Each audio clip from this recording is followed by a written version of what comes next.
जो भोजपुरी के सुपरस्टार आनंद भैया बैठे हैं, आदरणीय गोपाल नायक जी बैठे हैं, रंजीत जी गायक बैठे हैं, अनुपमा यादव जी बैठी है, वर्षा तिवारी जी बैठी है, राजा जी बैठे हैं, चंदन यादव जी बैठे हैं।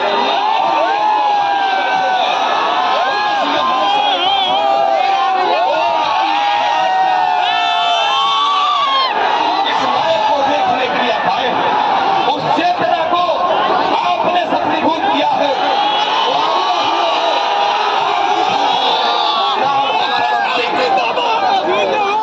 जिस आवाज के साथ, जिस मनोहारी दृश्य के साथ काराकाट की जनता ने जो परिदृश्य तय किया है, मैं अभिनंदन आपके दिल की धड़कनों का इस्तेमाल करता हूं। पवन सिंह के लिए दोनों हाथ ऊपर उठा करके जोरदार ताली बजाते हैं। ये भोजपुरी का शेर हिंदुस्तान की राजनीति का छिटपुर से पवन सिंह जी आप सबों के बीच है।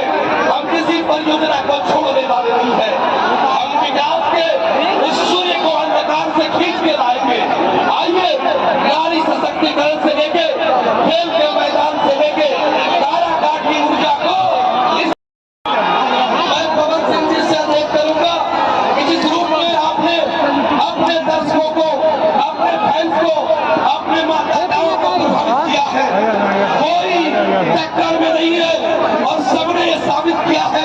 आज का जनसैलाब में बताता है कि पवन सिंह तुम्हारे लिए हम जीते हैं।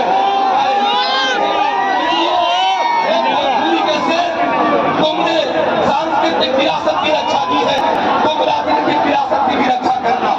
और इस रक्षा सूत्र में काराकाट की जनता ने शंखनाद पीने का देना होगा तुम्हें एक दिन गिन-गिन बोल पसीनों का।